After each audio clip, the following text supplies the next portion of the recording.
Hola, este es el video que corresponde al tema número 1, cuyo título es Comunicación animal y lenguaje humano.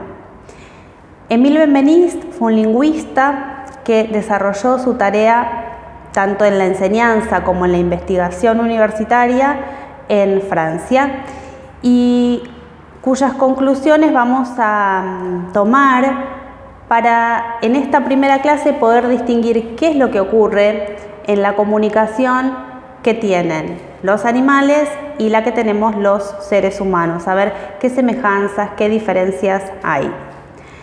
Vamos a empezar con algo muy importante. Yo sé que muchos de ustedes van a decir, a mi perro le falta hablar, o que conocen a alguien que les dice que su mascota lo entiende o le entiende, y sería un tema discutible con el que no nos vamos a meter. Lo que sí vamos a hacer es explicar esta teoría cuya conclusión tiene que ver con esto, ¿no? Con que si los animales tienen lenguaje o no. Decíamos que quien esboza esta teoría es Émile Benveniste, un lingüista, pero él va a basar su teoría en un estudio que hizo otra persona, fue un profesor en zoología de la Universidad de Múnich, que fue Carl von Fritsch, que se pasó décadas mirando abejas. Entonces fue elaborando conclusiones preliminares que después toma Émile Benveniste y las aplica a su espacio de conocimiento, que especialmente fue la lingüística.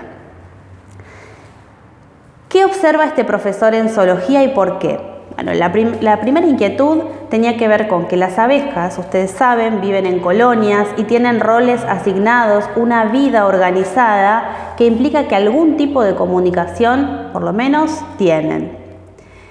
Y de esta manera, en una primera etapa de observación, Carl von Fritsch va a decir que había una de las abejas que iba en una misión exploradora, dejaba la colmena, iba hasta un lugar donde había alimento, volvía y luego un grupo enorme de abejas iba exactamente al mismo lugar a donde había ido la primera.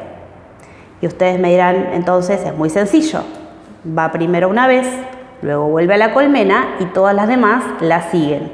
Y esto no era así. ¿Por qué? Porque en el segundo viaje la primera abeja que había ido no iba en ese vuelo. Entonces había algún tipo de intercambio de información. Carl von Fritsch va a decir que observa que las abejas hacen dos tipos de danzas o de movimientos. Una era en círculos, de izquierda a derecha y de derecha a izquierda, y otro movimiento era una especie de 8.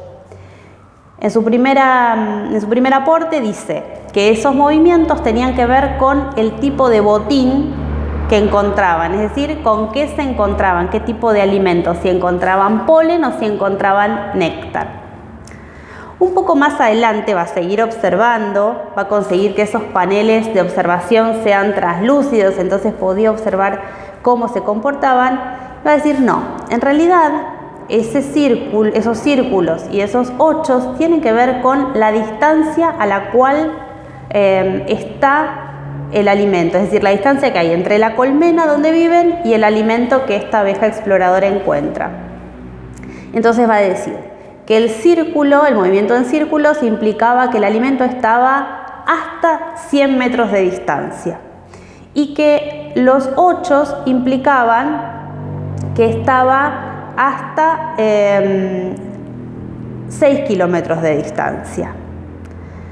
Bueno, tiene otro sentido, pero nos sigue faltando algún tipo de información.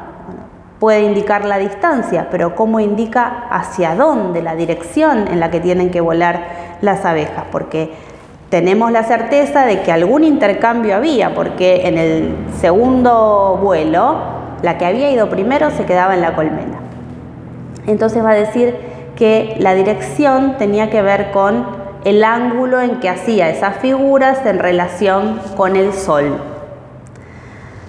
Todo esto para intentar entender los elementos que va a tomar Benveniste para elaborar su conclusión. Pero nos seguía faltando información. Bueno, sabíamos la distancia, sabíamos la dirección hacia donde tenían que volar las abejas, ¿Cómo era esto de que conocían qué tipo de botín se iban a encontrar?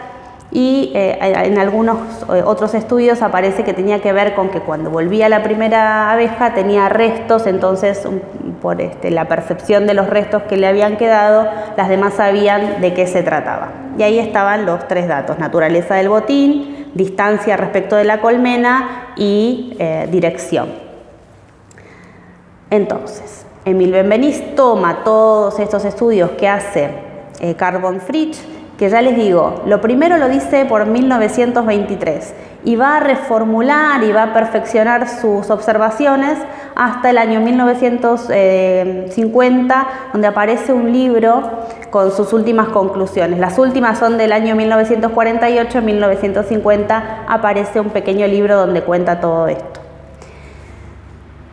Emil Benveniste va a concluir que únicamente se puede hablar de lenguaje animal por abuso de término. Y lo digo así porque es lo primero con lo que se van a encontrar en la bibliografía. Dice así: aplicada al mundo animal, la noción de lenguaje solo puede darse por abuso de término. ¿Qué quiere decir esto? Abuso es un exceso de término, ¿sí? Es usar una palabra, en este caso, que no correspondería según su teoría. Entonces, ya en las primeras líneas de este capítulo que ustedes van a leer, vemos que Benveniste no considera que, en este caso, las abejas tengan un lenguaje, pero sí tienen una forma de comunicación. Entonces, la conclusión es que las abejas tienen comunicación, pero no tienen lenguaje. Repito, tienen comunicación, pero no tienen lenguaje. Y ahora piensen en el título de este capítulo: comunicación animal, lenguaje humano. Benveniste asocia la noción del lenguaje exclusivamente a los humanos. Por supuesto, va a decir que las abejas tienen una capacidad de simbolizar. Por eso puede suceder todo lo que sucede, ¿no? Que una vuela primero, encuentra alimento, le transmite esa información a las demás y éstas pueden interpretar ese mensaje y volar a buscar alimento. ¿Y qué diferencias hay entre la comunicación animal y el lenguaje humano? La comunicación que tienen las abejas sí o sí necesita suceder a la luz del día, está limitada por eso, necesita luz diurna para poder observar el vuelo de la abeja exploradora. Además, no tiene intervención del aparato vocal, no hay emisión vocal. Además, ese mensaje que transmiten las abejas, ese vuelo, tiene un solo significado. ¿Sí? No puede ir variando el mensaje, es siempre el mismo y tiene que ver con la ubicación del alimento y nada más. Y también la diferencia es que esto que las abejas transmiten no se puede analizar por partes, ¿sí? Es un único movimiento con un único significado y en cada caso tiene una asociación, una representatividad, pero no puedo analizarlo fragmentadamente. Otra diferencia es que las abejas no pueden construir un mensaje a través de otro mensaje. ¿Qué quiere decir esto? La que exploró, en primer lugar, viene y transmite ese mensaje que tiene que ver con lo que encontró. Pero las que perciben ese mensaje no pueden transmitirle ese mensaje a otra, ¿sí? No hay posibilidad de transferencia de ese mensaje. Por lo tanto, podemos concluir que las abejas tampoco pueden mentir, por ejemplo, ¿sí? Que sí es una cualidad que tiene el lenguaje humano. ¿Comprenden? Todas estas que estamos enumerando son diferencias. Así es que, para sintetizar y no marearlos demasiado, vamos a hacer una especie de punteo sobre los asuntos más importantes de esta clase.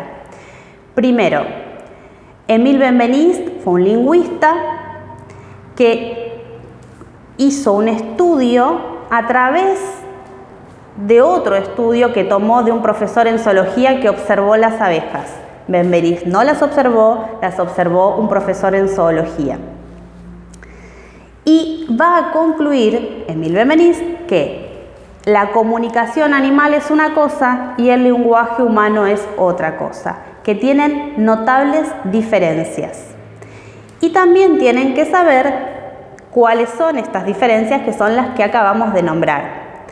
Que en el caso de las abejas, el contenido del mensaje es fijo, siempre tiene que ver con lo mismo. Y en el caso del lenguaje humano, el contenido del mensaje es infinitamente variable. En el caso de las abejas, necesitan luz diurna para poder ver los movimientos.